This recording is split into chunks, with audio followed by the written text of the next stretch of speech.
Hi, everyone. It's Kimber, the Study Abroad Specialist, and I would like to welcome you to day one of my Learn How to Study Abroad in 30 Days series. Now, throughout this next month, I'm going to be taking you through key targeted steps that you can take to begin your study abroad journey. It doesn't matter whether or not you are just researching study abroad or whether you are in the middle of the application process, you are going to learn a lot from this series. So I would highly recommend that you get out a notebook, take notes every single day. Also, as well, there will be several freebies in the description box, so definitely check that out every single day. There will be something available for you to download, so I'm so excited to share these free resources with you. So today we are going to begin by talking about what specifically is study abroad and who should not do it. Let's head to day one. Okay, so we are going to dive straight into day one of our 30-day series. So I thought that it would be important to give a foundation to the series and what we're doing by starting out with talking about what is study abroad specifically. So as you have been online and starting to Google things, that's probably how you ended up finding this video on Google or on YouTube. And you may have been asking yourself, what is study abroad? So for most of the definitions out there, it's going to be a little bit bland, a little bit basic. And so I said that for the average definition, you're going to find that it says that study abroad is traveling to a foreign country to learn during your studies. So it's just kind of a baseline there. But for me, I know that within my experience of how I felt when I was studying abroad, and I did it for so long, a lot more than the average student out there has. And now I've turned it into this business and this career for myself. And so I've seen it from different sides. So my definition is that study abroad is an unforgettable adventure in a different country other than your birth. So that's how we kind of start that. It definitely is going to be an unforgettable adventure. Now, hopefully it's a positive adventure for you. I know for some students out there, it's not so positive, and we can get into more reasons about that later on. But it definitely is going to be an unforgettable adventure. It provides students with the chance to explore the world, to grow as individuals, and often contribute and give back to cultures. And I think that the last part there is something that a lot of students overlook, and also too that a lot of organizations and companies that handle study abroad don't always emphasize, because it's not just about you going to a different place and getting to meet new people and try different foods and potentially learn a new language. It's also about what you're going to be leaving behind in that culture. And ultimately, we hope that it's going to be something that is positive. It's not just about you giving, about you getting, but also about you giving as well. And so you will definitely want to think about that in terms of what you want out of your study abroad experience, and considering some of the ways that you can give back while you're there, not just through your time or through your efforts, but also just through your opportunity to be able to be a good citizen while you're away. Last but not least, I said that while it is not perfect, because study abroad is definitely not, specifically what you would see, it is glamorized in the media. It is not perfect, but your life will never be the same. So you could be someone like me where it completely changed my life and has engineered my career, or it could just be where it takes you in a different direction. Maybe you find out that you want to do something different with your life, or that you just have so many memories that you're going to hold on to forever. Your life will never be the same. So that is my definition, and I hope that it provides a little bit more context to what study abroad is and what it can be for you. So who can study abroad? This is definitely a question that I get asked all the time when I begin starting to work with students that I consult and that I coach. And so they're trying to figure out, who can study abroad? Am I right for this? And so I just want to point out the fact that study abroad can begin very young. So there are a few programs throughout the world where students who are ages, 7, 8, 9 are studying abroad. Now, technically, is it study abroad? It is, because they are going to another country and they are doing things. It's, of course, at their own age level, and they're not going there to earn a full degree, as you would imagine, but they still are taking enrichment courses in a different country. So that is a form of study abroad. Typically takes place in the summertime when they're on break. And so I just wanted to kind of highlight that this is not something that is just for a certain group of students, that people do this starting out really, really young. Now, obviously, as you probably know, and I think that a majority of my audience out there are in college or university somewhere in the world, that is where the bulk of study abroad is promoted. So whether it be colleges and universities here in the US, or whether it be for universities throughout the world, that's typically where most of the kind of marketing goes. That's like the core audience of study abroad. There's a variety of reasons for that. By the time you're in college, you have a certain level of maturity, we hope.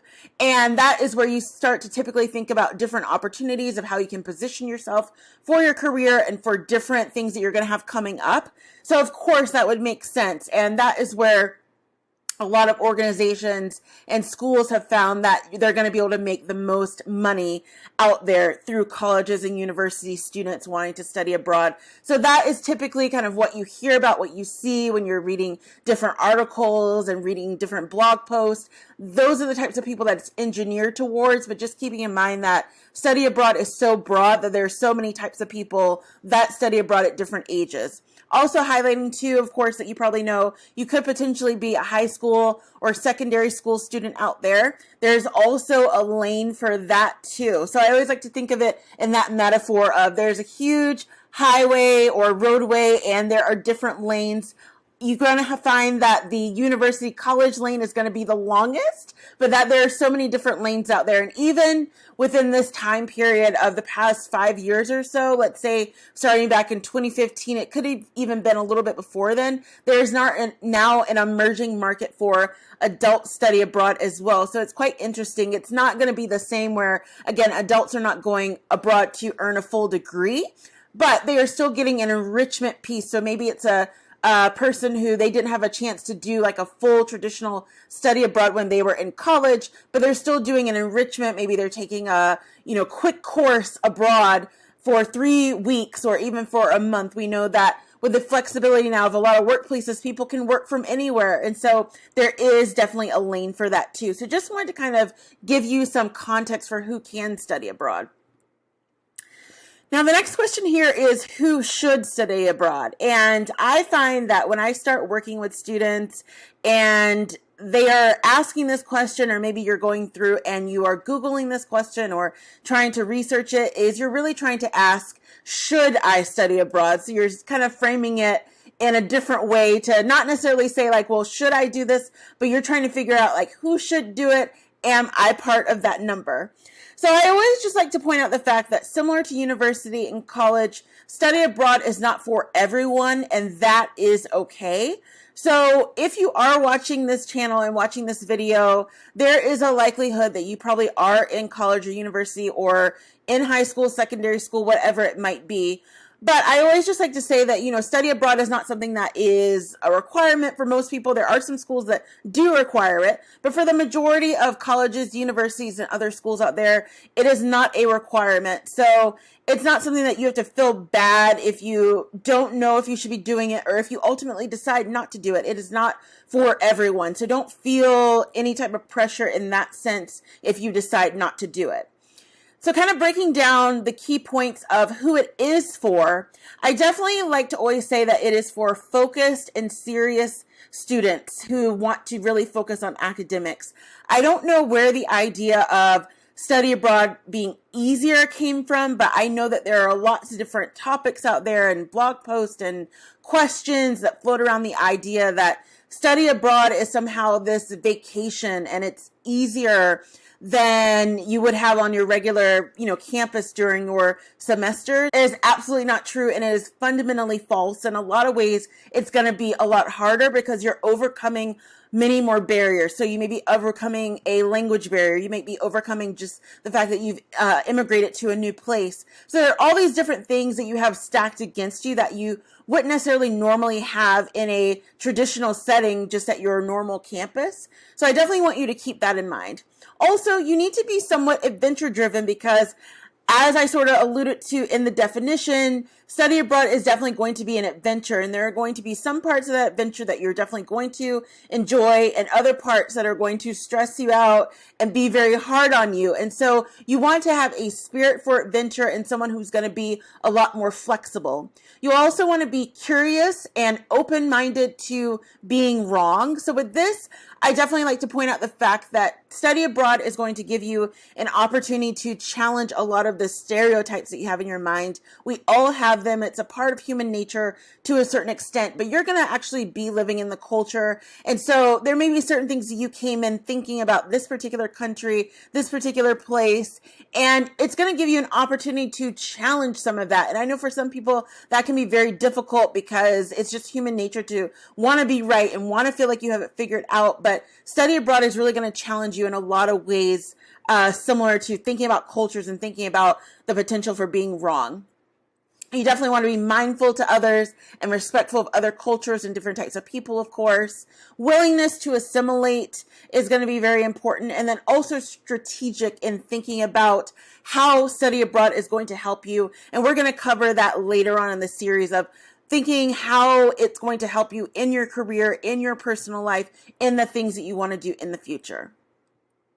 Last but not least, I just wanted to quickly cover here some ideas for what is study abroad and what is not study abroad. So an Italian student undertaking summer courses in Ireland, definitely study abroad. A UK student enrolling in a degree program in Texas, that is study abroad. It's not the semester style of study abroad that we will eventually talk about, but it is a full degree, so it's still study abroad. A Canadian grad student doing a fall internship, which is abroad in China, and then a spring program in London. Those are both study abroad. The internship obviously is working abroad, but a lot of times internships abroad have an academic component. On the other hand, what is not study abroad? So travel abroad or a vacation abroad is not study abroad. So if you go to England for 3 weeks during the summer and you're just hanging out and traveling, that is great, but that is not considered study abroad. That's just a vacation, which is wonderful, but it's not considered study abroad. Short-term mission trips. I know that a lot of religious organizations, a lot of nonprofits that a lot of students may volunteer with do mission trips abroad in a lot of places, usually more, underserved locations around the world. Those are wonderful too, but those are typically not related to study abroad. They are wonderful. Thank you so much for doing those if you do them, but that would not be considered a form of study abroad because there's typically not an academic component. With study away programs, those become complicated. I always like to say that all study abroad programs are study away programs, but not all study away programs are study abroad programs, because I know that with study away, that is something that has become really popular within the past 10 years or so. It is really popular here in the U.S., but also in other parts of the world too. But here in the U.S. specifically, we use that term to think about the fact that we have such a huge country and there are 50 different states, all with their different sort of cultures, that it almost seems like there are 50 different countries. So what a lot of schools will do is they partner with, let's say you are based in Florida and your school may have a partnership with a school over in Oregon. That's considered study away if you go spend 3 months there, because you are away, you're in a different part of the country, it's a different experience, you may be doing a lot of enriching things, but it's not necessarily out of the country. There are certain instances where they may refer to study abroad as study away, where it truly is out of the country. Maybe you're going to Mexico, or maybe you are in Australia and your school has a study away in the UK. That obviously is considered study abroad, but study away is not always the same as study abroad. So definitely want to clarify that. Last but not least, if you're doing an international job such as be an au pair or foreign nanny schemes, things where you're going to be being a foreign nanny in a different country, those are wonderful. That's going to be enriching for you, but that is not going to be study abroad either. So just wanted to add some clarification around some of these more popular keywords that you might be hearing as we get started here for day one. And so I hope that day one was helpful for you. I am so excited that we are at the start of this, and I know that by the end of these next 30 days, you're going to have at least a game plan. Maybe you would have finished your application, and maybe you would have even heard back from some of your study abroad programs. So I'm so excited to hear more about that. Now, in the description box, I do have a free download for you. So you're going to want to click in the description box and access my starter worksheet. So with that, it is a planning worksheet that should take you about 10 to 15 minutes, and you can either print it out or you can do it right on your screen. You're going to go through and just look at the questions and answer them honestly. So you're going to go and start by looking at, where are you within your study abroad journey? What are you interested in doing? What are the goals of your study abroad journey? And how are you going to put them into action? So that's where you're going to start with that.